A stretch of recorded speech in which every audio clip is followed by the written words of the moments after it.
So we did a show the other day on how to clean a shower using bleach, and we had a lot of questions and comments that came in, and I wanted to honor those by answering them here so that we could continue the dialogue and the conversation, and that you will feel comfortable when you decide to use bleach for your cleaning needs. Our next question is from Sandy O'Toole, who says, isn't it dangerous to use an electric appliance in the shower? Now, in this particular video, what she's talking about is my Bissell steamer. This is a steamer that we use when we're inside the shower to clean the walls after we've used bleach. And this is so that we're not mixing chemicals of any sort. We're just using water inside the shower. All right, the thing that I want to mention about using the steamer is that it does have a waterproof cord. So this is a waterproof cord that if it goes across the shower floor or whatever, it's waterproof. It's not going to create any electricity.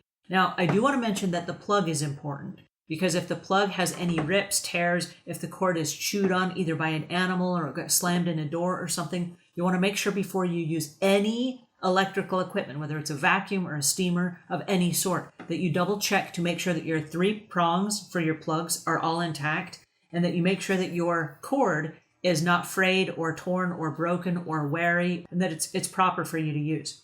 All right, once inside your shower, the first thing that you want to make sure is that there's no running water and there's no standing water if you're using electrical equipment. In this particular scenario, the plug was plugged in outside the shower. It was stretched across the bathroom floor and then held in my hand. So it's not touching any water. It's not around any water. We were safe with our actions. So I do want you to be aware. I love the question, and I want you to take proper precautions before using electrical equipment inside a shower.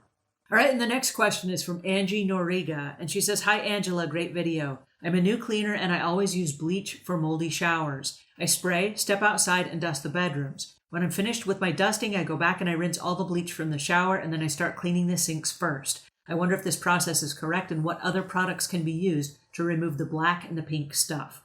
All right, the bleach will remove the black and the pink stuff. That's going to be your soap scum and it's going to be your mold. Okay, for the most part, inside a shower like the one that we cleaned, it had both the black and the pink stuff. Okay, so the process is the bleach. If there's anything left once you get back inside the shower, one of the things that's really important is we use our steamer for the fact that if I'm already back inside the shower and we've used the ozone and we've removed the bleach from the air, I don't want to go back and spray bleach again if I missed a spot, right? That's why we use the steamer to go back in and get anything else that we may have missed. It's not mixing chemicals. It's not spraying more chemicals on top of the chemicals we already sprayed before. It's rinsing them down and then using a steamer, which is just going to use hot steam to remove anything else. And we want to make sure that we do rinse the walls before we use the steamer. Because by using the steamer, what you're going to do is you're going to kick more of that steam back into the air. And if you're doing the steam on top of the bleach, now, even though the smell of the bleach is removed, there might be residue.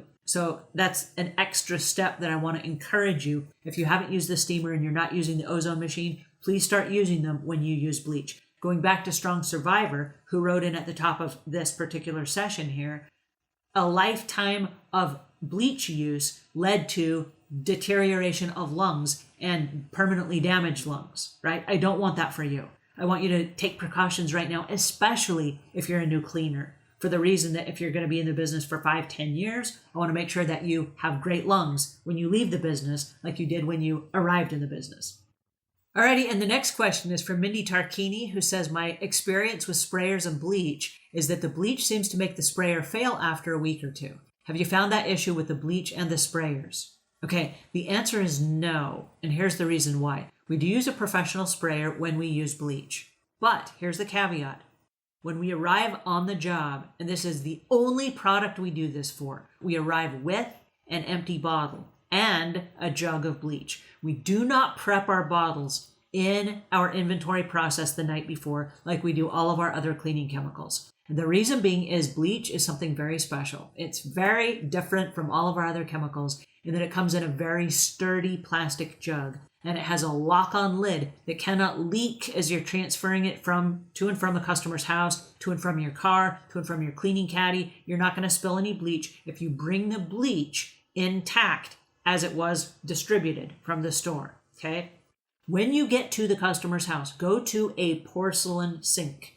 The porcelain sink will allow you, if you miss anything, you spill anything, it's going to go into a porcelain sink. It's not going to bleach or ruin the sink. That's where you're going to pour it into your spray bottle.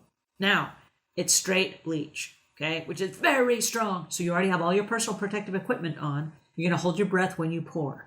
When you put the lid on, then you're going to go spray, okay? Now, the thing that's interesting about the 100% bleach is when you're done with the spray, you're going to go back to the jug and you're going to pour the rest of it back into the jug, okay? You're going to return it to its original, anything you didn't use. We're not going to take it home with us because the plastic of the bleach bottle, it blocks sunlight. So no sunlight can get through. If you have a regular spray bottle and the sunlight can get through, it weakens the power of the bleach. So we don't want deterioration of the bleach. We want it full strength.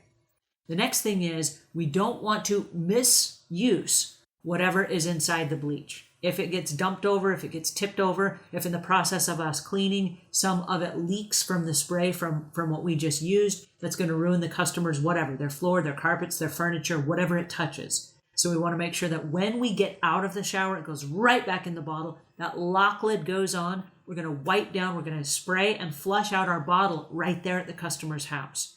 That way there's no chance of it deteriorating or crystallizing or blocking the sprayer. We came in with a clean bottle. We're leaving with a clean bottle. So that is how that works. If you have questions, leave those in the notes below. I do want you to feel safe when using bleach. I love bleach for what it's designed to do. And I want you to use it as well, but use it safely and with caution. All right, until then, leave the world a cleaner place than when you found it.